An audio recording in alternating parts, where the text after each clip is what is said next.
Nosotros estuvimos aquí el día de la primera revuelca y cuando llegamos a la casa, porque nos dimos cuenta, cuando estábamos por Villaluz y estaba el trancón tremendo y qué pasó. Y bueno, rodeamos y cuando llegamos a la casa, hice una contravía tremenda en un puente, pero todos lo estaban haciendo, bueno, todos lo estaban haciendo. Yo fui uno de los precursores de esa contravía y ahí nos mandamos y llegamos a casa y fue cuando nos enteramos de la locura que estaba pasando, de que quemaron, se volvieron locos. Y el día siguiente volvió y jugó, ¿no? Volvió y jugó de otra manera el desorden, hermano. Estamos en tiempos caóticos. ¿Sí se han dado cuenta, cierto? Cierto que el tiempo está caótico, la gente está desubicada, las personas no saben qué hacer y muchos se aprovechan, ¿no? La mala politiquería se aprovecha de eso para hacer lo suyo, ¿no? Sí, hermano, es tremendo, mi hermano. Entonces, démonos cuenta que aunque no es el apocalipsis, parecería un pequeño apocalipsis, ¿no? Hoy el tema tiene que ver algo de eso, algo más o menos de lo que hablamos la semana pasada, porque recuerdan que se decía que a los profetas les fue revelado el misterio de la salvación, el misterio del Mesías, el misterio de Jesucristo, en la primera carta del apóstol Pedro. Y allí cuando dice que a ellos fue revelado, la palabra revelado allí es revelaciones, que en el griego es apocalipsis. Y recuerden que apocalipsis no es el tiempo del fin, sino es que revelaciones, es la revelación. Por eso, aunque no es el tema, pero pues la palabra está dentro del texto que hoy leeremos y que hoy estudiaremos. Por eso Apocalipsis no es un texto para asustarnos, no es un libro para tener temor, porque es la revelación del propósito eterno de Dios, es la revelación del tiempo final, es la revelación de los tiempos del hombre. Entonces Apocalipsis no es un libro de terror, sino todo lo contrario, es un libro de aliento y de esperanza porque nos muestra el propósito de Dios para nuestra vida hoy y eterna. Amén. El viernes tratamos un salmo en la iglesia en casa que yo quiero leer para iniciar el servicio, Salmo 31. Y hoy quiero que hagamos lo que ese salmo nos dice. Salmo 131. Jehová, no se ha envanecido mi corazón, ni mis ojos se enaltecieron, ni anduve en grandezas ni en cosas demasiado sublimes para mí. En verdad que me he comportado y he acallado mi alma, como un niño destetado de su madre, como un niño destetado está mi alma. Espera, oh Israel, en Jehová, desde ahora y para siempre. Amén. En Iglesia en Casa tratamos este texto que nos habla de David ya siendo rey, siendo gobernante, siendo un hombre con poder, con ejército, adulto, casado, con hijos, pero él dice que él se ha comportado como un niño, anhelando ser sustentado por el Padre. Dice que él acalla su alma. En verdad que me he comportado y he acallado mi alma como un niño destetado de su madre, como un niño destetado está mi alma. Él acalla su alma de todas las circunstancias que lo rodean, de todos los deseos que su alma le pide, de todas sus angustias, de todo su estrés, de toda su ansiedad, de toda su alegría, de toda su tristeza, de todo lo que rodea a un alma, todos los sentimientos. Dice que él la ha acallado. Y eso lo hace sentir como un niño destetado, como un niño que necesita el seno materno, volver al Padre. Nosotros a veces los cristianos nos comportamos como el mundo en estos días con las tormentas de las marchas y las protestas. Ojo que no solamente es aquí en Colombia, ¿no? Démonos cuenta que este es un movimiento mundial de desorden, de caos, de vandalismo y de anarquía. No es solo aquí, es en todo el mundo, de diferentes maneras. Y la gente no sabe qué hacer para gritar el dolor de su alma, su angustia, su locura. Y vuelvo y repito, los políticos lo usan para sus turbios planes. Pero los cristianos no somos así. Los cristianos somos como nos expresa el Salmo acá. He acallado mi alma.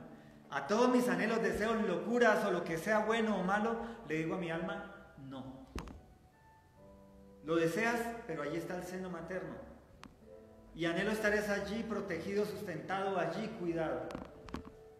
Y no me vuelvo loco, no me desespero, no corro, no peco.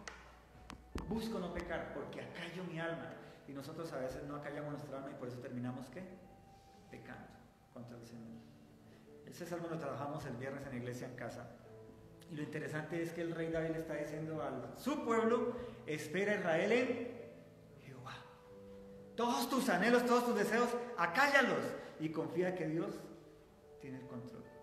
Dios proveerá, Dios hará, Dios obrará en medio de esta falsa pandemia y de esta locura y de este no poder congregarnos y no poder ser iglesia expresiva hacia el mundo, de no tener una economía abierta, libre, y de tener todos estos problemas civiles que nos pueden en cualquier momento atravesarnos y hasta participar, no directamente nosotros, sino sufrir esos vandalismos, acallar nuestra alma de todas estas necesidades económicas, todo lo que puedas tener tú en este tiempo, que son las mismas que tiene todo el mundo por esta situación que ha causado este plan del enemigo. Acalla tu alma, confía en el Señor, y el final es la clave, desde ahora y o sea, empieza hoy, pero no pares. Más tarde acalla tu alma, el primer problema acalla tu alma, los problemas de mañana, lunes, acalla tu alma y confía en el Señor. Eso nos va a quitar muchos dolores de cabeza, seguramente. Amén. Vamos a la primera carta del apóstol Pedro a la Iglesia Universal.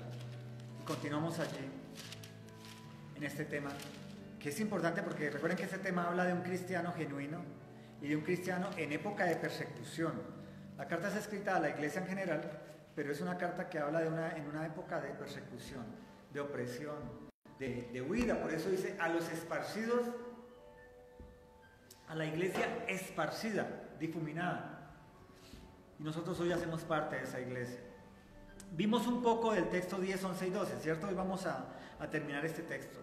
Dice la primera carta del apóstol Pedro, en el capítulo 1, verso 10. Los profetas que profetizaron de la gracia destinada a vosotros inquirieron diligentemente e indagaron acerca de esta salvación, escudriñando qué persona y qué tiempo indicaba el Espíritu de Cristo que estaba en ellos, cuál anunciaba de antemano los sufrimientos de Cristo y las glorias que vendrían tras ellos.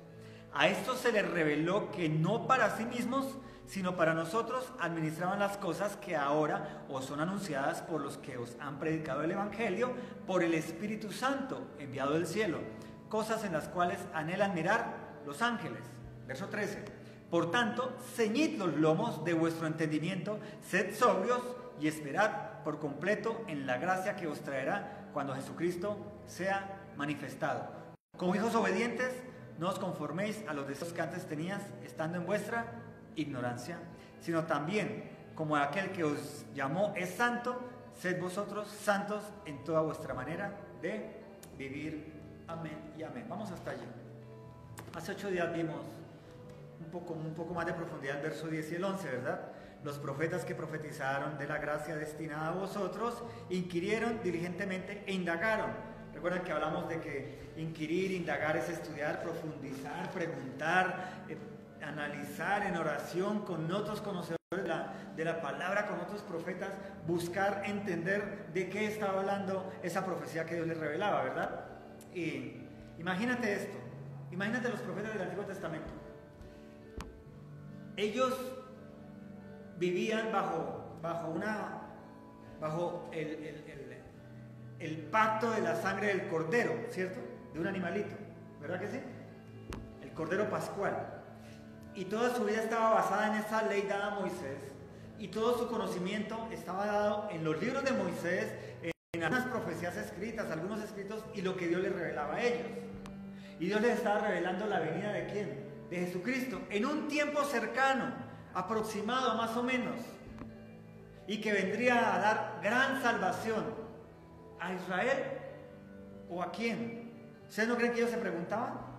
Por ejemplo, tú dices, ay, yo soy salvo y hace tanto tiempo me bauticé, ya conozco la palabra, he hecho discipulados, tal vez he estudiado institutos bíblicos, teología, qué gran bendición.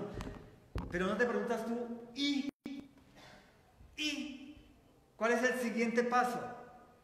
Listo, ya soy salvo, ¿y ahora quiénes más van a ser salvos? ¿No te lo preguntas tú? Los profetas entendían que ese misterio de una gran salvación que vendría al mundo no solo era para Israel. Los profetas hablaban de algunos escogidos. Ellos entendían ese concepto de algunos salvos, no todos salvos. Por eso el universalismo de la religión católica es falso, es sectario y es apóstata. Porque Dios no va a salvar a toda la humanidad, solo a algunos, a los que lo confiesan, a los que Él ha llamado, a los que Él ha sellado con su Santo Espíritu, como oramos esta mañana. Ahora los profetas están escuchando una voz, están planteándose qué es lo que Dios les está diciendo de ese Mesías venidero y cómo va a ser su grandiosa salvación, su gran obra y cómo Él iba a sufrir pagando el precio del pecado. Vamos a ese texto, mira lo que dice el verso 11. Escudriñando qué persona y qué tiempo indicaba el Espíritu de Cristo que estaba en ellos, el cual que anunciaba de antemano los sufrimientos de Cristo, del Mesías, del Salvador, y las glorias que vendrían tras ellos.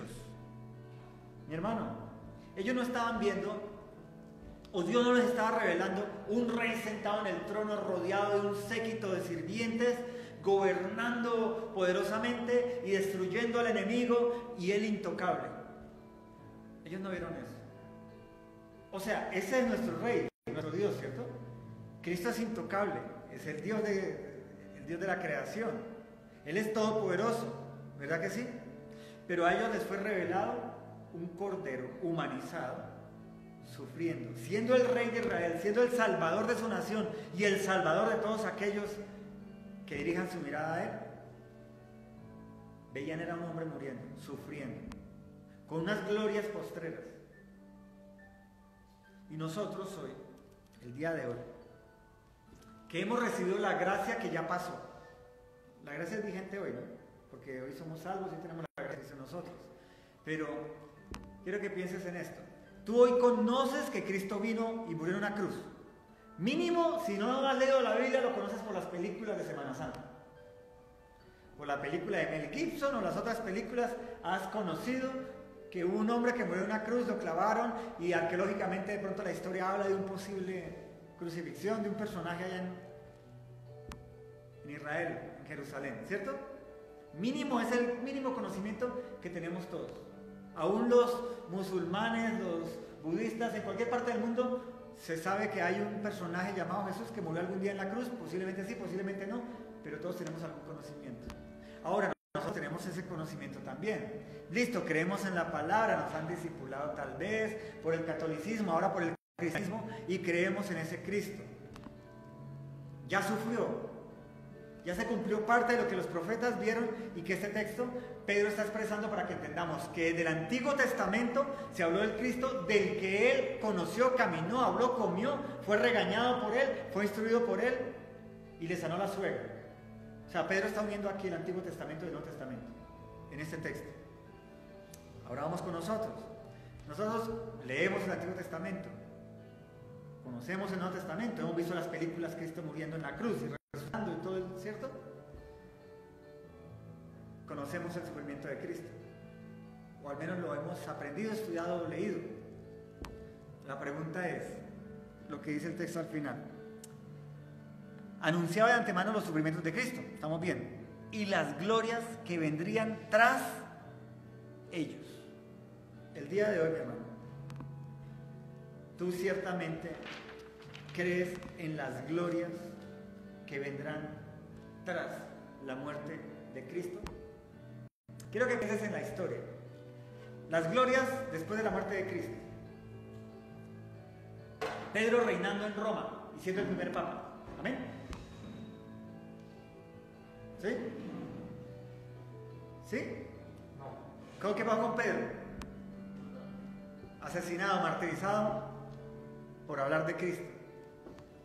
El apóstol Pablo, un gran misionero viajante, conoció el mundo antiguo y predicó y fue glorioso, y hay estatuas de él a nivel mundano y religioso. Bueno, hay estatuas supuestamente de él religiosamente. ¿Hubo glorias allí? ¿No? De los grandes reformadores, no sé, Juan Hus, si lo han visto, lo han conocido, si han estudiado la historia cristiana, un gran predicador católico romano, pero que se transforma al cristianismo y empieza ese transformar de la palabra a predicar la salvación por fe y no por obras. ¿Y qué pasó con Juan Jos? Quemado en la hoguera. Las glorias venideras. Hoy el evangelio diluido, un evangelio que no conoce al Dios de la Biblia, que no conoce a ese Dios creador que hemos visto los miércoles y los viernes, que se ha hecho su propio Dios, nos habla de glorias aquí inmediatas, grandes triunfos cristianos, grandes ministerios, grandes cantantes y salmistas, gran prosperidad para la iglesia. Esas son las glorias venideras de las que habla aquí este texto. ¿Sí o que no? Por eso tú y yo tenemos que conocer al Dios de la Biblia, al Cristo de la Biblia, no al Cristo de los que muchos profesan. Todo lo puedo en Cristo que me fortalece. Un sinsentido, porque le duele una muela y se echa a morir. Y antes de orar, sale corriendo a comprarse una pastilla para el dolor. Algo tan simple. La primera angustia y sale a pelear y a guerrear y a vandalizar un CAI. ¿No creen ustedes que hubo muchos de los que se llaman hoy cristianos en esos planes? Seguramente que sí. ¿Cuántos cristianos no participan en movimientos feminazis, feministas, LGBT y todo aquello? ¿Cuántos no lo hacen? Evocando a un Dios que es todo amor, porque no conocen al Dios de la Biblia, que es un Dios de ¿qué? De ira. Por eso este texto nos está diciendo que Dios le reveló a los profetas el sacrificio de Cristo, cómo iba a venir a sufrir y a padecer, pero también le mostró las glorias postreras a ellos, de los que iban a participar todos los que estuviesen de parte o con ese Mesías, con ese Salvador, pero no son terrenales, no son terrenales. Es chévere sentirse agradable en esta tierra, ¿cierto? ¿Cierto que sí? Que cuando cumplen años, como Jim que no vino hoy, que le partan una torta y le digan feliz cumpleaños en estas situaciones, ¿cierto? ¿No es chévere? Cuando a ti te han partido la torta, te celebran el cumpleaños o te dan un regalo o simplemente te dicen gracias, ¿no te parece chévere? Son glorias, son pequeñas glorias. Pero ¿qué importancia tiene eso si no vas a disfrutar de las glorias venideras? Ahora, ¿los profetas no vieron esas glorias o sí las vieron? Ellos vieron un Mesías reinando. Ellos vieron un Mesías reinando. Pero antes de eso vieron la destrucción de esta creación, la transformación. Si ustedes leen los profetas del Antiguo Testamento, los libros pequeños, los pequeños libros como Joel, Ageo, van a ver las glorias postreras de esta tierra destruida, quemada, asolada. Y nosotros como cristianos todavía podemos estar anhelando que esta tierra y centrarnos en eso, en lo que esta tierra de gloria nos puede brindar. Y desperdiciamos el llamamiento, el llamado. Y siempre lo decimos en esta iglesia y cuando hablamos, hay que trabajar, hay que avanzar, si puedes comprar, compras, si puedes hacer, haces, pero ese no es el fin de tu vida. Y no puedes concentrarse solo en eso, porque entonces estás ciego y no entiendes que las glorias postreras es cuando esto se acabe. Es cuando esto se acabe. Bonitos los CAI, ¿cierto? Estaban muy bien hechos, blindados, ¿cierto? Vidrio blindado, paredes de concreto. Y no fueron asolados, incendiados y destruidos. Por más seguridad que haya hoy en una construcción, en un carro blindado, o tú estés 100% de salud, cuando llegue la mala, ¿qué va a pasar? Se va a evidenciar que llegó la mala. ¿Y la gloria dónde quedó? No hay gloria. Fue en tiempo pasado. Y todo lo que invertiste, te concentraste y todo lo que hiciste para lograrlo, ¿qué pasó con todo ello? Se fue. Ahora, te lo gozaste y estuvo bien. El miércoles hablamos de ello. Dios le dijo a Adán y Eva que se gozaran todo el huerto, ¿cierto? Sojuzguen, administren, tengan hijos, multiplíquense, gócense todo, menos eso no lo toquen, porque van a morir. Y nosotros tenemos todo para gozarnos, todo, y debemos gozarnos lo que Dios nos da día a día. lo que sea que Dios nos dé día a día. Hablaba con alguien esta semana que me decía que a veces esa persona se sentía complejo de culpa cuando compraba algo para ella. Un vestido, una camisa, un pantalón, unos zapatos. Cuando compraba algo para ella se sentía, le daba depresión, que sentía que estaba pecando porque con eso podía ayudar a otra persona. Y pues yo le hacía entender eso que vimos el viernes. No, si Dios nos dio este huerto para gozárnoslo, no para depender mi gozo de eso que me dio Dios. Y los profetas, estos profetas que están en la Biblia lo entendieron. Y todos los cristianos que han muerto, que han sido martirizados como los apóstoles, lo entendieron. Pablo lo decía, he tenido abundantemente y he tenido escasez. Y el Señor ahí presente, Él se gozaba cualquier circunstancia. Una pandemia se la gozaba y buscaba cómo seguir en el propósito de Dios en esa pandemia. Una persecución y buscaba cómo. Presos y buscaban cómo. Un naufragio y buscaban cómo. Y encontraban gozo en la vida. Y si tenían hoy gran comida, se la gozaban. Si se podían comprar una túnica nueva, se la compraban. Y se lo gozaban. Pero de ahí no dependía el gozo de su vida, sino de las riquezas o de las glorias postreras de los que nos habla este texto. Del futuro, mi hermano. Por eso hay flojos.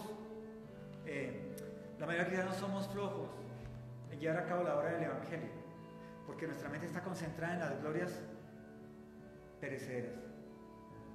Tengo que trabajar, tengo que estudiar, tengo que hacer, tengo que esto y lo otro. Pero bueno, voy a sacarle tiempo a Dios. Pero no es el suficiente para que nos dé gozo espiritual. Entonces nos gozamos el pan, pero al otro día tengo que salir como loco otra vez esforzado a ganármelo. Y a veces lo tengo y no me lo gozo porque tengo la úlcera por el trabajo, el estrés, o me toca comer en 10 minutos un plato que debería comérmelo tranquilamente en media hora conversando con mi familia o con alguien y hablando de Cristo. Las glorias postreras. Nosotros ya vimos la gloria pasada de Cristo, el sufrimiento de Cristo, la muerte en la cruz. Y entendemos el sacrificio. Y gracias por esa sangre derramada en la cruz. Gracias por mi perdón de pecados. Pero no me gozo esa salvación porque mi mente y mis fuerzas están concentradas en el hoy, en el día a día. En el pan del desayuno, en los huevos, en la carne para el almuerzo, en el arroz, en que quién va a cocinar. Ay, cocino yo, no cocina usted, que quién lava los platos. Ay, no, el desorden. Y mi gozo se fue. Y entonces este huerto que Dios me está restaurando espiritualmente no me satisface. ¿Cómo estás hoy gozando tu vida en el huerto en Edén? Este Edén que perece, pero es un Edén en donde Dios te dice, sojuzga la tierra, trabaja, ten familia, multiplícate y come de todo. Y cuando uno come, ¿qué? ¿No es feliz? Si a ti te gusta el chocolate y te dan una chocolatina, ¿cómo te sientes? ¿No alegra tu alma? ¡Ay, qué rico! Y con coco, bueno, con lo que te guste, ¿no? ¿No es así? Dios nos dio esta tierra para eso, sin perder el verdadero gozo, que es el gozo venidero. Mira lo que sigue diciendo. Y las glorias que vendrían tras ellos. Las glorias que vendrían tras ellos. Luego dice, a esto se les reveló, apocalipso es el término ahí en griego, que no para sí mismos, sino para nosotros administraban las cosas que ahora os son anunciadas por los que os predican el Evangelio. Mira lo interesante que está diciendo ahí. A ellos Dios les revela, a los profetas Dios les revela que eso que les estaba dando no era para su tiempo. Ellos no iban a ver al Mesías venido en gloria, caminando en la tierra, nacido de mujer. A ellos no les iba a ser otorgado el caminar, el hablar con Cristo. Ellos no iban a ver los milagros de Cristo físicamente. Pero a ellos les fue dado eso para que nosotros, a través de lo que ellos escribieron, lo conociésemos. ¿Tú viste caminar a Cristo? ¿Viste la multiplicación de los panes y los peces? Pero ellos lo escribieron y tú hoy lo estudias y el Espíritu Santo te da credibilidad, pone la fe para que tú creas que lo que está escrito es real. Dios no tiene que aparecértele en una visión como a los profetas o en un sueño como a Daniel, a Isaías. Está escrito. Dios usó a los profetas del Antiguo Testamento, incluyendo los apóstoles, y los escritores del Nuevo Testamento para que hoy estudiáramos y viésemos por su testimonio escrito las glorias pasadas, los sufrimientos pasados y los gozos venideros. Y qué tan diligentes somos para estudiarlo. Por eso el cristianismo es de chocolate. Recibe una pequeña palabra el domingo, ojalá sea bíblica, porque la gran mayoría ni siquiera tocan la Biblia. Y eso cree que es un alimento sólido, fuerte, para combatir el coronavirus y la pandemia, y la locura de este mundo, y los vandalismos.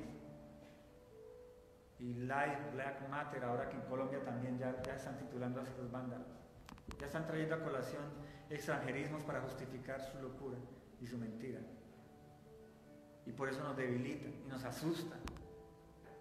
Y la segunda ola, ¿cuándo vendrá? Porque va a venir. Porque no entendemos que este libro es para estudiarlo, leerlo, comerlo, devorarlo, preguntarlo, cantarlo, llorarlo y vivirlo, obviamente.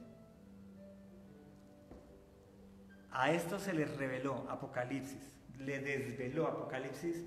Revelaciones es, ya no hay velo oculto, ya no hay velo, estoy mostrando lo que va a pasar. No para sí mismos, sino para nosotros. Administraban las cosas que ahora nos son anunciadas por los que os predican el Evangelio, por el Espíritu Santo enviado del cielo. Cosas en las cuales anhelan mirar los ángeles, porque los ángeles no saben qué va a pasar. Los ángeles están pendientes de lo que está sucediendo aquí en la iglesia de Cristo, cómo está funcionando todo aquello de lo que hizo el rey que tienen al frente. Dice que los ángeles están agachados, postrados, mirando hacia la tierra, hasta aquel momento en que el Señor les dé la orden de que bajen y caigan todas las estrellas del cielo, en aquel momento el grande día terrible del Señor, y que Él recoja los suyos. Pero los ángeles no tienen el Espíritu Santo de Dios, ¿sabían? ¿Sí entiendes el texto lo que está diciendo? Mira lo que dice. Los que anuncian estas palabras, estas profecías, estos textos, este evangelio, lo hacen en el poder del Espíritu Santo de Dios. Y los ángeles, dice, cosas en las cuales anhelan mirar los ángeles. Los ángeles no tienen Espíritu Santo. Los ángeles son seres creados, son vivos, son espíritus, ¿cierto? Y están mirando lo que sucede a los hombres en la tierra, cómo el evangelio les es predicado, cómo el evangelio lo enseñan en el poder del Dios que tienen al frente, en el poder que está junto a ellos en los cielos. Tú y yo tenemos un privilegio superior a cualquiera en toda la creación, hermano, aún por encima del Antiguo Testamento, porque no todo Israel tenía ¿qué? El Espíritu Santo, los profetas, los hombres usados por Dios. Pero tú y yo, como oramos esta mañana, si tenemos el Espíritu Santo, lo que hacemos es lo que hicieron ellos. ¿Qué hicieron? Escudriñar, profundizar en la palabra, ver al Mesías que va a venir, nosotros al que ya vino, entender los sufrimientos y por qué fue, y anhelar y esperanzar las glorias postreras en el poder del Espíritu Santo de Dios. ¿Y qué más hacemos? Enseñándoles a otro eso que ya nosotros entendemos hoy. El texto de la carta del apóstol Pedro aquí va a ser una directriz de lo que debemos hacer los cristianos, nuestra responsabilidad como cristianos. De aquí en adelante empieza a hablar de ello. Nuestra responsabilidad no es ganar este mundo materialista. Usamos el mundo material, usamos el dinero, usamos el comprar, el vender, el tener, el hacer, nos vestimos, todo. Compartimos de ello. Pero no es nuestro fin. Nuestro fin es, ¿qué? En el poder del Espíritu Santo, compartir este evangelio.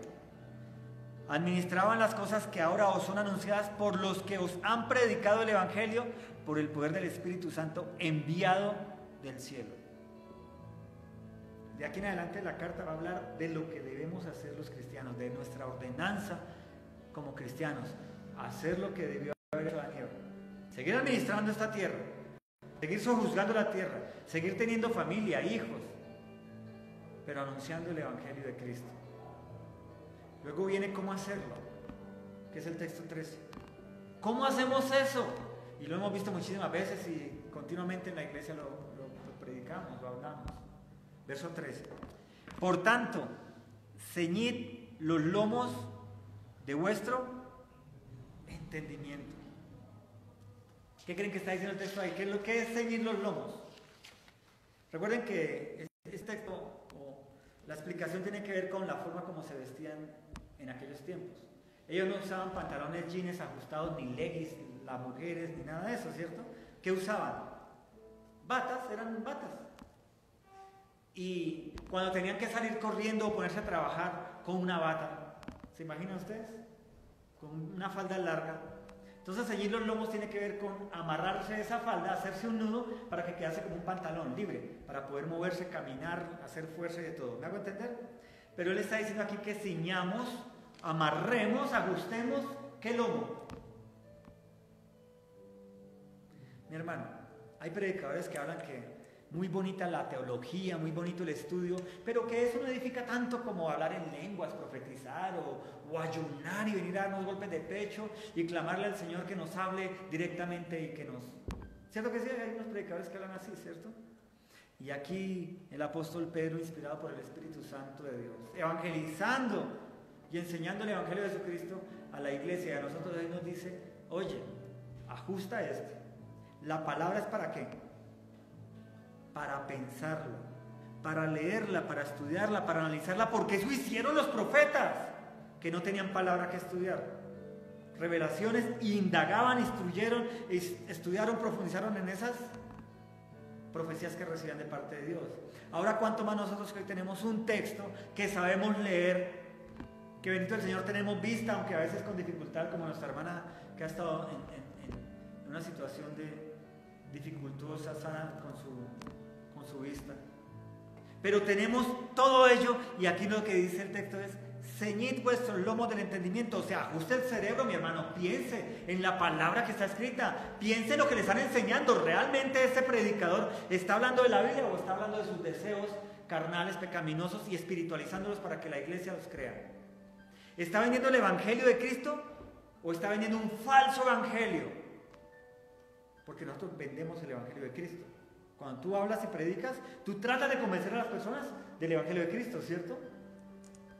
Ceñid los lomos del entendimiento es, oye, piensa realmente, ¿ese predicador está hablando del Cristo de la Biblia o de un Dios que él se hizo conforme a su imagen y a sus deseos? Y la iglesia de hoy, ¿qué se la pasa escuchando? No nosotros, pero aquellos que conocen, ¿qué evangelio están escuchando? ¿El de Cristo o un Dios que ellos se dibujaron a sí mismos? Un Dios que se la pasa derramando baldados de sangre cada vez que la gente tiene un problema y dicen: te cubro con la sangre de Cristo, cubro mi carro con la sangre de Cristo para protegerlo de todo enemigo y todo vándalo. ¿Sí? ¿Escuchas a esos predicadores que no leen esta Biblia? ¿Que se hicieron un Dios falso con sus intereses? ¿Dónde dice aquí que hay que cubrir las cosas con la sangre de Cristo? La sangre de Cristo fue derramada una sola vez en la cruz del Calvario. Y si yo creo en ese derramamiento de hace años, soy salvo. Y no se hizo para cubrir el celular para que no me lo roben. O mi vida cuando salgo a la calle. Ya estoy revestido por el Espíritu Santo si soy de Dios. Ceñid vuestros lomos, vuestro entendimiento. Los lomos de vuestro entendimiento es: piensa lo que escuchas, piensa lo que lees, piensa lo que te predican, piensa lo que cantas, conforme a la palabra. Escudriña, porque es que ya no hay nada oculto. Si Dios les dio el Apocalipsis, la revelación, no estoy hablando de Apocalipsis el libro, la revelación del Cristo venidero, de las glorias, de los sufrimientos, y están escritas ahora, ¿hay algo oculto en este texto?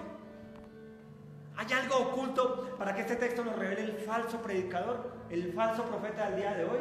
No, mi hermano, el problema es que tú no ciñes la mente, no te pones en la tarea y te esfuerzas en estudiar, en entender y así mismo enseñar. Porque es más fácil comerse lo que me dicen que yo ponerme a ver, venga, ¿es cierto lo que dijo este predicador? Este tipo de casa veré Jack Glenn Rodgers, ¿sí lo que dice sí es? ¿O me está engañando? Está levantando una secta. ¿Ustedes se lo han preguntado, mi hermano? Si lo que escuchan de parte de este predicador es la palabra o estamos levantando una secta bien bonita aquí. Eso es lo que dice el texto, mi hermano.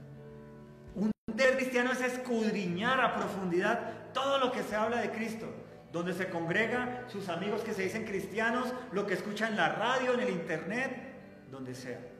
Y verificar con el texto profético seguro, con la Biblia, si ese predicador está diciendo la verdad. O está levantando un Dios a su imagen y semejanza, a la imagen y semejanza del predicador, de ese hombre, para beneficio propio. Es lo que dice, nosotros, si tenemos un carácter cristiano, debemos amarrarnos el cerebro, obligarlo a pensar, obligarlo a estudiar, a leer, a preguntar si el Dios que le están hablando es el Dios de la Biblia. Cambian los conceptos cuando vemos la Biblia en la creación, ¿cierto? Lo que hemos visto los miércoles y los viernes. Y vemos un Dios que realmente poderoso, que dijo, hágase las lumbreras, pum, sol y luna. Y no tuvo que esperar un Big Bang ni 1000 años, como algunos predicadores lo dicen, trayendo la ciencia a la Biblia. ¿Cierto? Cambia el concepto del Dios porque es el Dios poderoso. El Dios que cogió un barro, sopló y ¿qué hizo? Al hombre. Sin ombligo, como lo vimos.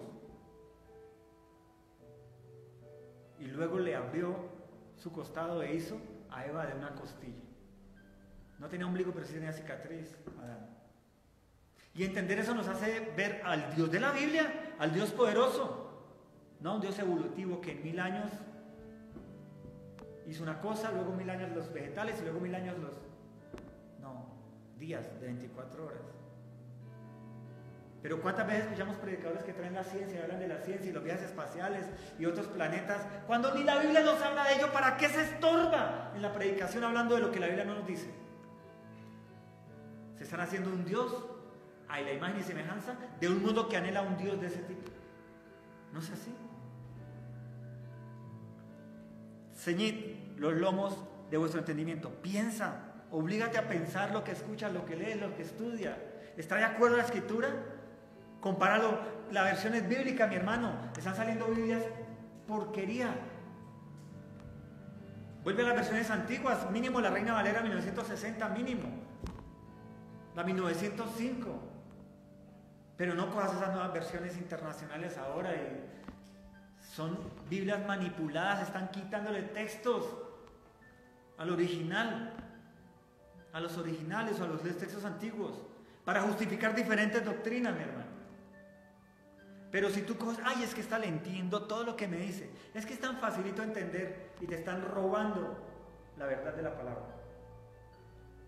Las Biblias modernas justifican las doctrinas del LGBTI o HKQ, lo que sea. Están justificando las nuevas Biblias. Tergiversan los textos, mi hermano. Vuelve a los textos antiguos. Ay, vosotros dijisteis, ay, es que no entiendo eso. Ceñid los lomos. Empieza a entender los textos como están escritos. Ahora hay Biblias modernas con lenguaje moderno que están todavía enfocadas bien correctas. Pero tienes que esforzarte. Mira, tú te esfuerzas todos los días para trabajar. Te levantas a las 4 de la mañana, te bañas, hasta preparas la comida de tu familia y te vas de esclavo del sistema mundo durante 8, 10, 12 horas porque el transporte cuenta. Y te obligas y te mandan, tienes que participar en esta conferencia de la empresa y es por fuera del horario normal y tienes que ir el domingo y vas y te esfuerzas por un sueldo, poco o mucho. Pero se te dice, ven a un discipulado, día miércoles 7 de la noche, día sábado 7 de la noche, es 1 hora de tu vida para que conozcas al Dios de la Biblia. No tengo tiempo, estoy tan cansado, trabajé mucho, estudié mucho, hice muchas cosas, el oficio de la casa, no. Ceñid vuestros lomos del entendimiento, esfuérzate a conocer al Dios que dices que amas. Ahora yo sé que en Casa María estudiamos y muchos de ustedes están con nosotros en los diferentes cursos. Hemos parado esta situación del cierre de la iglesia y todo esto. Pero aquí luchamos porque nos esforcemos por conocer a ese Dios, para no ser engañados. Y es un esfuerzo, mi hermano. Tú te esfuerzas 48 horas semanales para trabajar y ganar un sueldo. Un sueldo que perece, porque te lo dan y ya está gastado. Pague aquí, pague acá, pague allá, y te toca pedir prestado para los buses, o la gasolina, el carro, o recurrir a la tarjeta para sustentarte otros 15 días y esperar otro sueldo. Porque este mundo nos enseña esa esclavitud y nos habituamos a ella. Pero por las glorias venideras, de los cuales los ángeles están ahí a la expectativa. Miren la gloria que está sucediendo aquí en esta ciudad, la gloria en esta iglesia, la gloria con este personaje, el Espíritu Santo viniendo a él, y el Espíritu Santo es Dios y nosotros estamos aquí frente a Dios, pero no tenemos a Dios adentro. Y tú ni siquiera entiendes ese milagro por la explicación que da la palabra, porque no te esfuerzas a venir a un discipulado. No hemos arrancado, vamos a arrancar con las clases nuevamente. Ceñir los lomos, o sea, deja de ser un cristiano sin sentido. ¿Por qué te preguntas todos los días, ay, cuál es el propósito de Dios para mi vida? ¿Por qué no te has ceñido el entendimiento? ¿Por qué no has estudiado lo suficiente para entender? Tu deber como cristiano es compartir el evangelio. ¿Cómo? Capacítate, practica y hazlo. Capacítate, practica y hazlo. O sea, practica a ti mismo y hazlo para otros, enseñando. No hay otra, mi hermano. Yo sé que nos asfixia la carga financiera de la vida. Yo sé que nos asfixia pagar la casa, la cuota de la casa o el arriendo y los servicios. Porque a ti te pasa, a mí me pasa, nos pasa con este auditorio. Todo eso agota y las necesidades, ¿cierto? Y todavía hay necesidades. El simple abrir los ojos ya toca un desayuno. ¿Verdad que sí? Simplemente eso. Pero mi hermano, ese no es el fin de la vida. Ese no es el fin de la vida. Ay, que mi esposo me ame más, que mi esposa me ame más, que mis hijos me amen más. Ese no es el fin de la vida. Mientras más cristiano seas, tal vez más te amen o más te odien. Estamos en los tiempos en donde los hijos medio crecen, lo hablamos el viernes. Un hijo tiene 12, 13 años y ya cree que sabe más que el papá porque maneja un celular a la diestra y siniestra, una tablet, un computador. ¿Verdad que sí? ¿No es así? 15 años y ya quieren mandar a los papás y hacer su santa voluntad. Ah, pero no salen a trabajar y a pagarse sus cosas y a comprarse sus cosas. Para eso sí tienen papá y mamá. ¿Me hago entender? Y nosotros nos comportamos así con el Señor. No voy diciendo la sencillez, estudia, capacítate, esfuérzate en esto. No seas testarudo como un niño malcriado. Por eso leímos el Salmo 131. Vuelve a ser un niño, vuelve al seno del Padre y déjate gobernar por Él. Pero un niño que piensa, que obra, que apaga el alma, apaga las locuras del alma, porque conoce la palabra. Y sabe que el beneficio de apagar el alma y llenar el espíritu, y caminar en el espíritu. Mira, dice, por tanto, ceñid los lomos de vuestro entendimiento, sed sobrios y esperad por completo en la gracia que os traerá cuando Jesucristo sea manifestado. Este sobrio tiene que ver con un ebrio, ¿no? ¿Qué hace un ebrio? Se descontrola. ¿Con qué? Con lo que el mundo le da. Sed sobrios es, el mundo te va a dar cosas y es necesario, come de todo lo que está en el huerto, pero no comas de ese otro. Come lo que tienes que comer, vive lo que tienes que vivir, trabaja todo, pero no te embriagues en eso que el mundo te está dando. No te embriagues en la pandemia, en el susto, en el terror de la muerte, no te embriagues en el trabajo, no te embriagues en el estudio, no te embriagues en las banalidades, las cosas vanas de la vida, no te embriagues. Porque cuando se embriaga, se pierde sentido, control, dirección, ¿dónde estoy? Las llaves, ¿dónde está para abrir la casa? Esta no es mi casa. No te embriagues. O sea, no pierdas dirección, no pierdas control de tu vida. He acallado mi alma, Salmo 131. Me he comportado, he acallado mi alma, no he caído embriagado en la locura de mi mente, del mundo, de la vanidad. He acallado mi alma. Estoy sobrio, consciente de lo que estoy haciendo. Sé que necesito entender la palabra para aplicarla en mi vida y enseñarla a otros. Por eso no permito que me embriague este mundo y disipe o redirija mi mirada al propósito por el cual Dios sufrió en la cruz y me promete unas glorias postreras. Amén. Y esperad por completo en la gracia que se os traerá.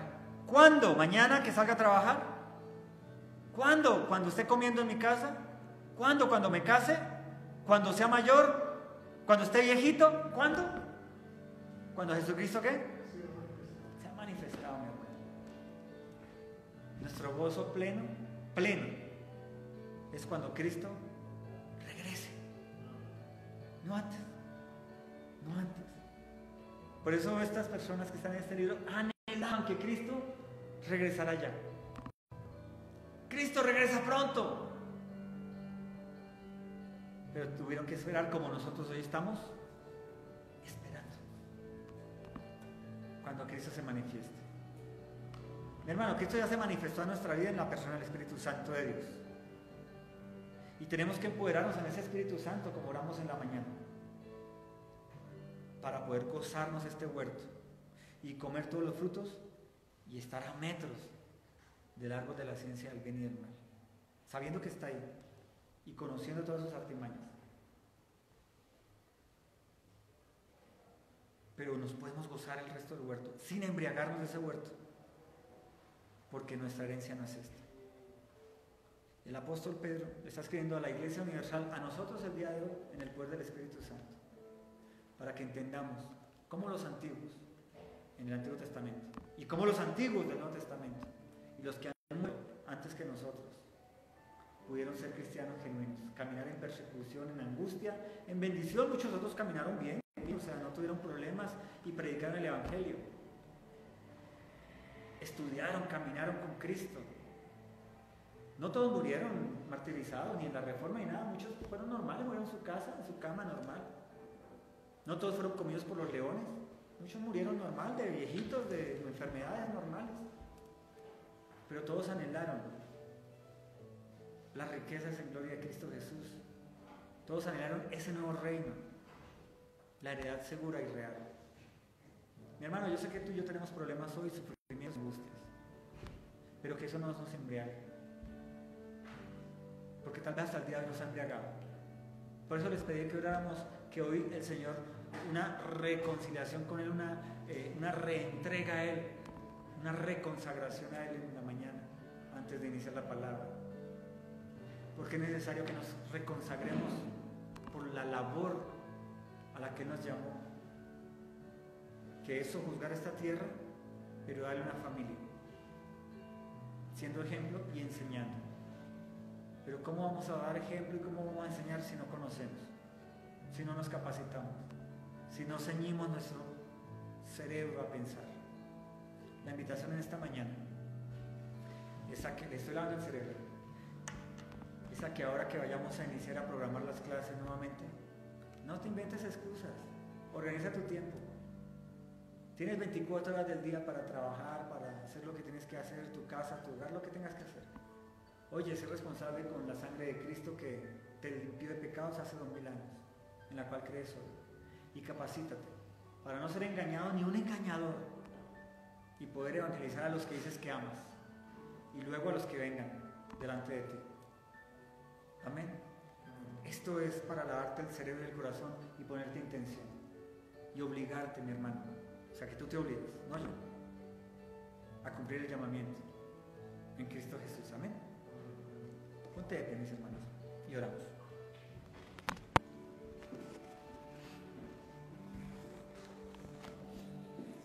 Bendito Cristo Jesús. Damos gracias, Padre de la gloria, en esta mañana, Señor, por tu misericordia y bondad, Padre. Damos gracias porque una vez más el apóstol Pedro, en el poder del Espíritu Santo, nos da esta palabra, Señor, y nos enseña de la imperiosa necesidad de tener un carácter cristocéntrico, genuino, tener consciente de que nuestro deber es capacitarnos para poder llevar a cabo la obra del Evangelio. Cristo lo hizo, Jesucristo lo hizo.